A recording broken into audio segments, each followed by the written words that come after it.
14th, 2023, on the way to the shop. Poppy's got the babies. Izzy's just like, I want to swim. I don't want to eat salad. I don't want to have lunch. They have bites. I guess I need to make a video on how to wash dishes and stuff because like you guys missed out on that. I'm just going to start just like recording all of my life and everyone's going to get so annoyed with me. But like this is just basic stuff. We need to get back to the basics. That's it. What is this? Oh, TikTok stuff or Instagram stuff. I don't know.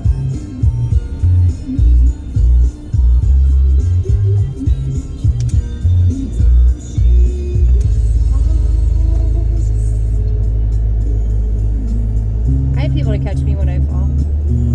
Sometimes. I have people that push me. Because they want to see me get angry. I get angry. I do. I get two emotions. I have two of them. Happy and angry. And the second that I start to feel a little sad, depressed, any of that stuff, that house needs help. The second I have any of that stuff going on, like I get angry. Then I let myself get there. And then I get into action. And I eventually get happy again. I don't know. I just prefer to be happy. I learned that a long time ago. I don't do well with depression and sadness and stuff. Yeah, I think that it is like a willpower thing. If you can will yourself to not pass away, they're still together. They're so cute. Friday afternoons around here. Best of the 80s weekend. Just have that determination and that drive. And if you have questions on something, ask me. I'm gonna have to figure out like a timeline of how much time I'm going to give.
course, on Thursday, they had the merch truck out. And again, huge line showed up for it. It's just giant. Shows are tonight and tomorrow. Magic 93.7 with throwbacks from the 80s and 90s. And the biggest hits of the 2000s and today. Always the most music variety. iHeartRadio's Living Black is back. Inspired by the culture, the history, the innovation, and celebrating the 50th anniversary of hip-hop with performances by Usher, Miguel, Glorilla, Coco Jones, NLE Choppa, and special appearances including LL Cool J, Ty Dolla $ign, Roddy Ricch, and more. Tonight we share something real special with you. It's so much more than a concert. It's all about bringing cultures together. It's an experience that highlights and celebrates blackness. All hosted by Jess Hilarious. Join us August 2nd on iHeartRadio's Facebook and YouTube for iHeartRadio's Living Black.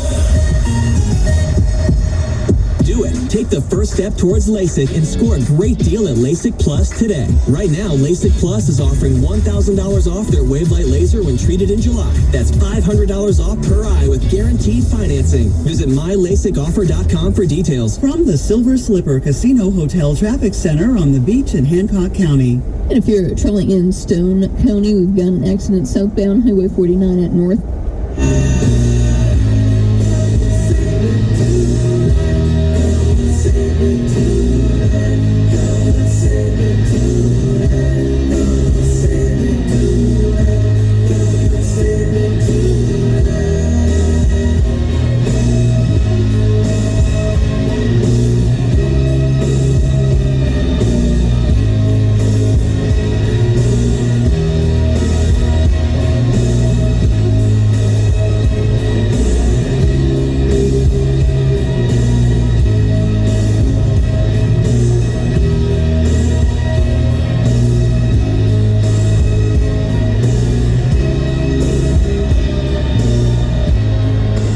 Biloxi's Classic Rock 92.5. Summertime, a lot of places experiencing a heat wave. It's always hot in summer. I mean, that's why they call it summer, right? It's chumly. There's a new poll that found top hacks for staying cool in the summer. You know, things like eating ice cream, sleeping in the nude, if you're into that, taking cold showers. Somebody wrote shaving your entire body. What? That's impossible. I'd have more nicks and scrapes than a chainsaw massacre. I take my shirt off, it looks like I'm wearing a 1970s Angora sweater. It's like I'm wearing Chewbacca like a backpack. There's no way I'm shaving my whole body. Let's not forget about maintenance. That's a full-time job. I spend more time in the bathroom than a Kardashian getting ready for a red carpet event. Look, if you want to stay cool this summer, shaving your body might seem like a good idea in theory. I'd stick with the air conditioning. It's easier. Metallica's next.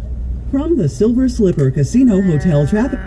Little something, and there was not a single good thing in what I read. It was just, about how he used to ram other cars at the supermarket when somebody took his parking space, and the comments that he made to people and how nobody understood his jokes. But I said at the end, people say, oh, I know you're going to miss him terribly, and the fact is, we will. As for why, we'll have to get back to you on that. Because it's complicated, and it's allowed to be complicated. I think now people are more inclined to say, like, well, that's a bad person. We all hate that person now because they're bad. But it's more nuanced than that. Somebody, you can still love a mean person. You can still love a difficult person. It's your mind as an adult should be big enough to hold all of these things. So, I just could easily just spend the rest of my life trying to sort through the feelings that I had for my dad. Did your siblings have similar reactions to your father? It's interesting. Everybody in the family can have a different parent. Amy said last Christmas, she said, this is the first Christmas without Dad. And I thought, yeah, I guess. But her, when she said, like the checks he used to send us every Christmas. But my father never sent me the checks. Like when my mother died, my father became uncharacteristically generous, and he started sending checks to people. And at first it was like $5,000, and then it went up. So it was like the limit you could give people and they didn't have to pay taxes on. And he said to me, I sent it to your banker and they put it directly into your account. So every Christmas I would write my father a thank you letter. That is so generous of you, so kind. You know, I spent the money doing this or this. And a couple of years ago, I was talking to my banker and I said I was going to Japan and I said, I figured I'll use the money Dad gave me for Christmas and, treat myself to like a first-class ticket. And she said, your father's never put a dime into your account. And so when I confronted him about it, he said, you don't need it. And I said, well, why didn't you tell me this years ago? Like, why did you accept thank you letters? I mean, I'm the only one in the family who sent them, right? Why didn't you tell me that sooner? So I think there was something, he enjoyed about that. He lied to you. He pretended to be generous to you when he was just lying.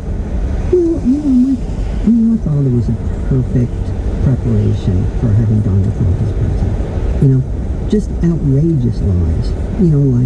It's 1 o'clock in the morning, go to bed. And it's like, Dad, it's 9:45. It's 1 o'clock in the morning. And it's like, then how come Barnaby Jones is so So that wasn't dementia, that was like earlier? No, this was early growing up, like anything he would lie about. Talking about his daughters in a sexual way was something that was Trump-like. Not paying people for the work that they did. When I was getting ready to move to New York City, he had a rental property, and he said, well, paint the rental property, it'll give you some money to move to New York with. And so we agreed on a price. I painted the rental property. He offered me half what he had promised, and then offered to fill it in with S&H green stamps that he had brought from New York State when we moved south in 1964. And I said, green stamps? I mean, they're worthless. No, I heard you can redeem them in Florida. For anybody who doesn't know what S&H green stamps were, they were kind of like stamps that you could use as cash equivalent in certain markets and stores, and that's like from the early 1960s, late 1950s maybe. Yeah, and you could get toaster ovens and things like that. Yes, right. Sounds like your father had a lot of money.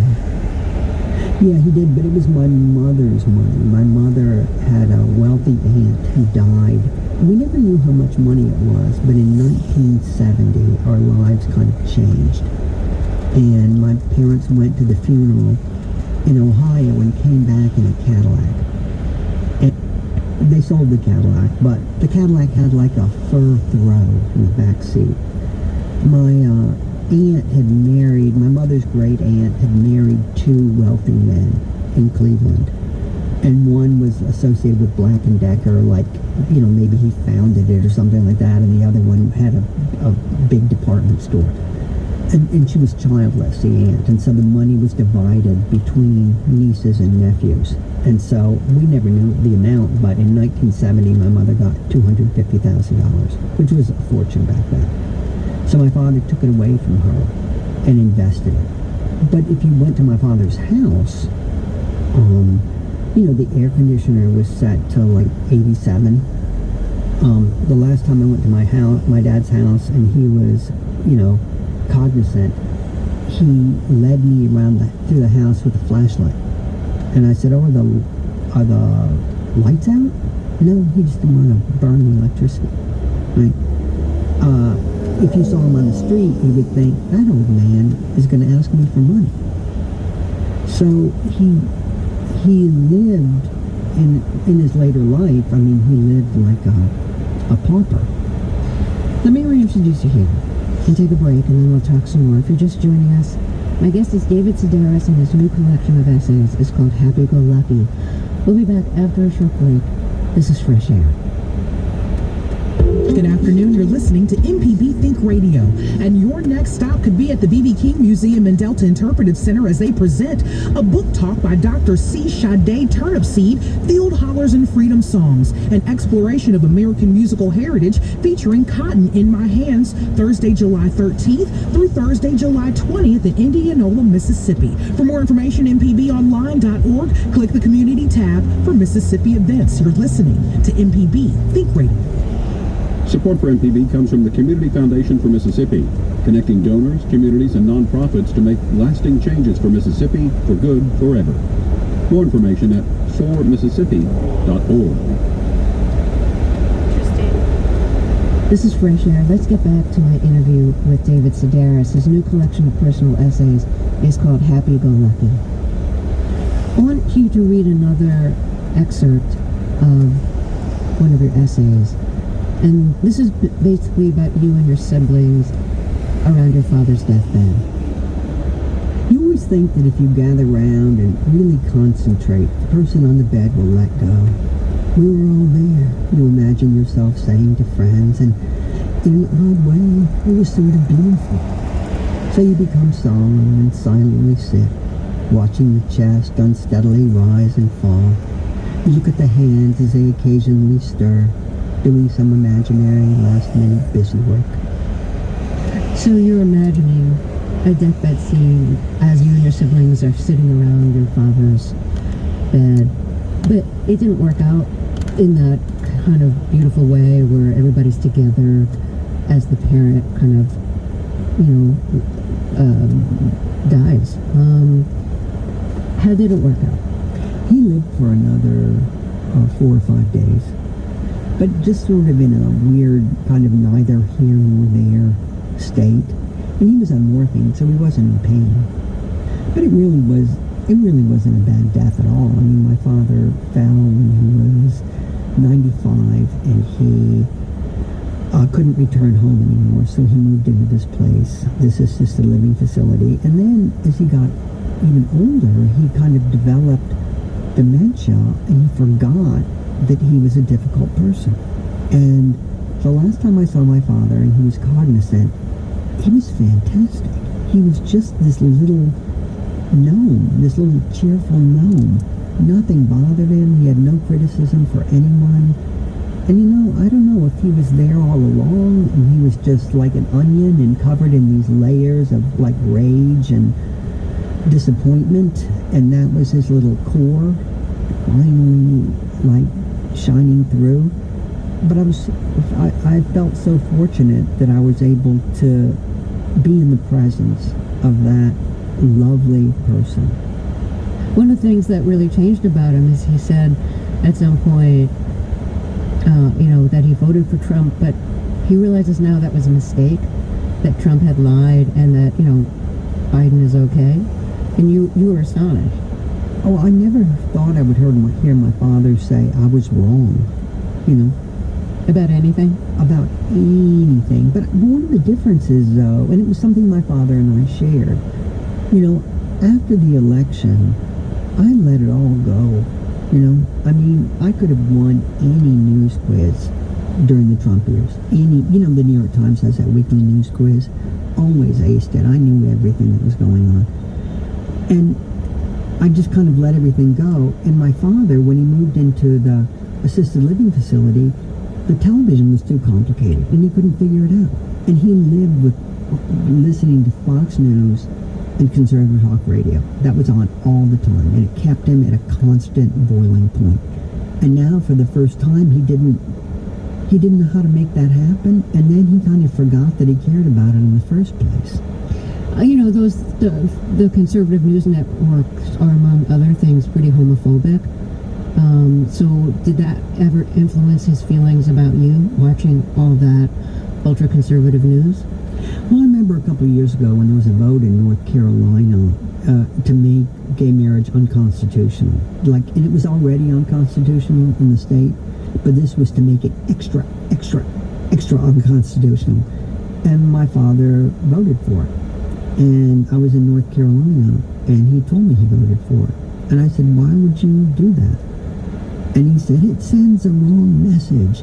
It says that anyone can do anything, boy on boy, or girl on girl, and he said it as if there were more to come.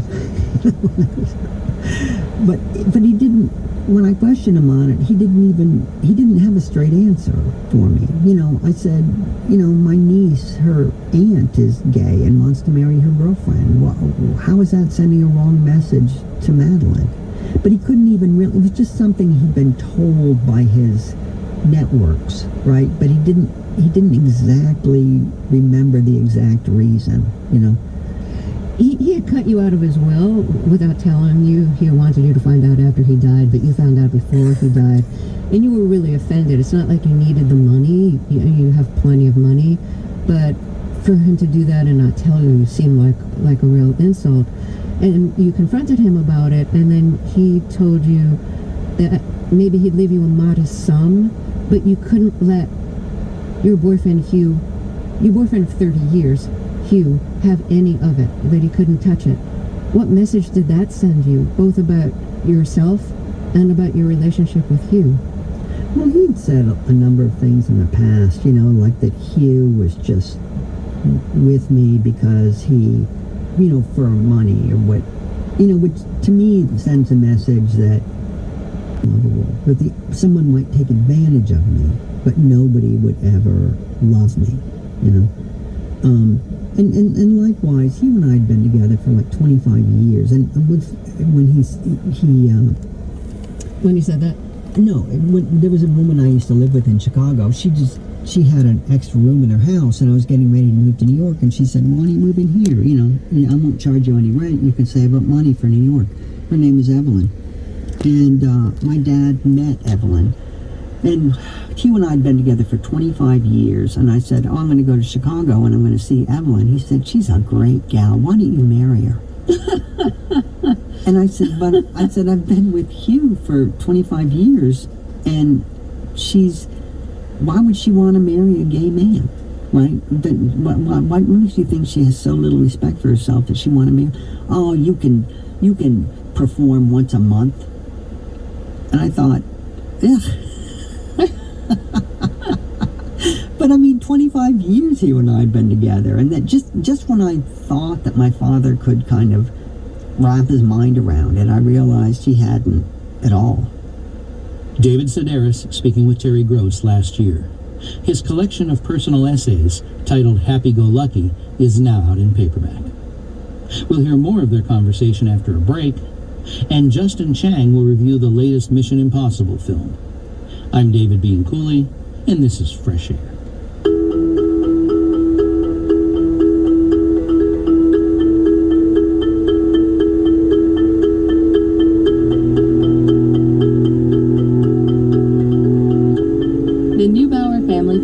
Supports WHYY's Fresh Air and his commitment to sharing ideas and encouraging meaningful conversation. Support for NPR comes from this station and from Indeed, designed to be an end-to-end hiring solution for businesses of any size to attract, interview, and hire candidates all from one place. More at Indeed.com/NPR. And from Carnegie Corporation of New York, supporting those working to improve the nation's immigration system and celebrating the contributions of immigrants to American life. More at carnegie.org/greatimmigrants. What are the cool kids wearing nowadays? A bucket hat and fanny pack. I meant to say a belt bag. That's the 21st century name for it. You can get this MPB branded swag package by making a one-time $60 contribution. You'll also receive a year of PBS Passport to stream new and classic shows. Something to think and about. mix of current and classic.